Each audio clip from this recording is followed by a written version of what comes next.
We need to talk about the Vikings. I'm actually recording this as I'm recovering from the flu, so you'd best appreciate my dedication to the craft.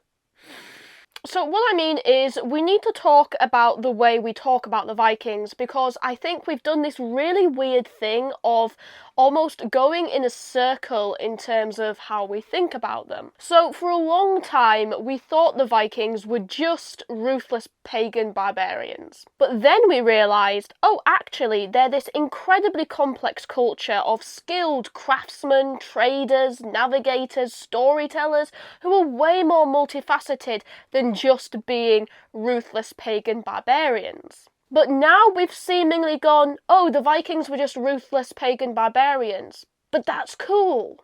So what kicked this whole rant off was I saw that the historian Dominic Sandbrook had released a new children's book about the Vikings. And I'm not trying to pick a fight, although I will go toe-to-toe with anyone. I feel that how he marketed it represents what's wrong with the reductionist view we now have of the Vikings. So how did he market and advertise his children's book? Did he talk about the brilliant illustrations, the way that he can make a complex topic interesting and engaging for children? No, he says it has more mutilated monks. Can you imagine advertising a book on the British Empire for children and saying that it has more mutilated slaves? It would be unthinkable. It would be pulled from the shelves immediately. Now look, I was a huge Horrible Histories fan when I was a kid, and that had its own dark humour and leaving the gory bits in. But that was different. This is some weird fetishism of Viking violence which we don't see applied to other people through time. And it gets a bit worse, because to advertise, he released an article which I'll just read it. To mark the publication of an absolutely magnificent new book on the Vikings, I've written in praise of their skull-smashing techniques for the pious monks. The Viking war unwoke.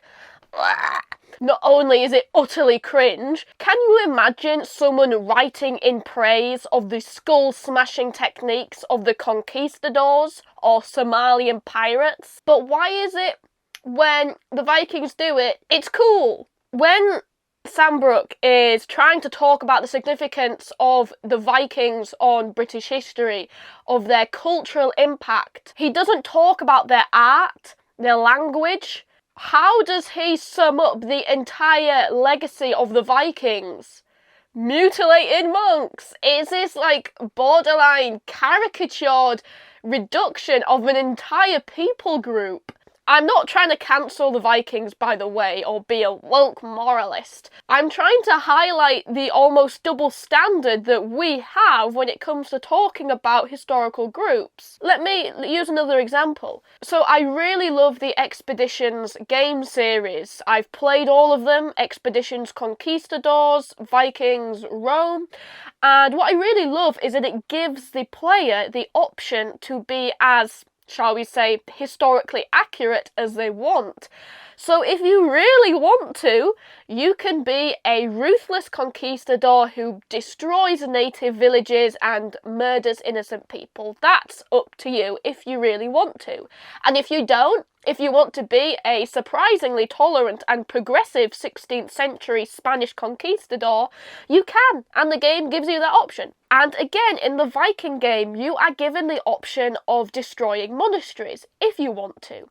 And this is fine, I don't have a problem with this, because it is being realistic and it's giving players the option. But what my issue is that there's an achievement for destroying 5 monasteries. There's no reward for not destroying them. And so the game is implying that the best way to play it is to conform to this particular expectation they have of the Vikings. That the Vikings were just people who destroyed monasteries. And again, I ask, can you imagine playing a game set in the 19th century where you get a reward for destroying 5 Hindu temples or 5 Native American settlements? It just the outrage would be unbelievable. But because it's Vikings, smashing some monk skulls, it's cool.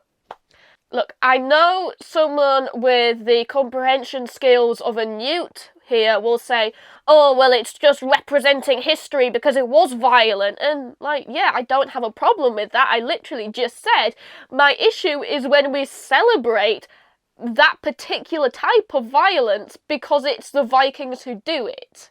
And I've got to say, there's plenty of Viking games which don't conform to this rather narrow view of the Vikings. I love the Banner Saga trilogy. It's this absolutely brilliant, gorgeous series of games, whilst set in a fantasy world, but using heavily the artwork and culture of the Vikings. It gives an insight into them far beyond just the oh, they really like to murder people.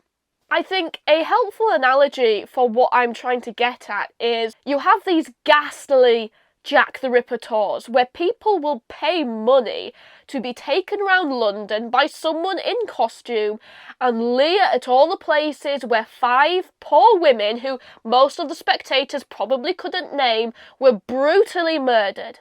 And this is acceptable? But I can guarantee if someone said, oh, we should have a Yorkshire Ripper tour of the guy who murdered women in the 70s and 80s, there would be outrage. So why is it acceptable to have Jack the Ripper tours just because it happened a few hundred years ago? At what point does something become acceptable because it's now past this arbitrary expiration date? I could go on about our voyeuristic and ghoulish morbid fascination with the depraved, but that's a different topic. But you get my point. I'm not trying to cancel the Vikings, I'm trying to interrogate why we have this particular bias towards them. Think of it this way. People like Christopher Columbus we rightfully label as colonialists. But when you have Vikings like Leif Erikson who land in America, make settlements and sometimes fight with the natives, they're just explorers who discover America. Why is it someone only becomes a colonist when it's the 15th century? Right? I think the reason why all of this happens is because Vikings are like this edgy, countercultural thing now. I worship the god of my ancestors, Odin. I drink from the skulls of my enemies. I found Nietzsche in the school library and I hate it when my mum cleans my room. It's that. People play into that, and so when the Vikings are murdering innocent people in a monastery, it's cool and edgy and woo! That's kind of all I wanted to rant about today. So how many monasteries have you ransacked? Leave a comment below. Don't forget to smash that subscribe button like you're smashing some innocent monk who's just trying to live. Hello, darling. What is your view on the no? Why don't you care about historiography?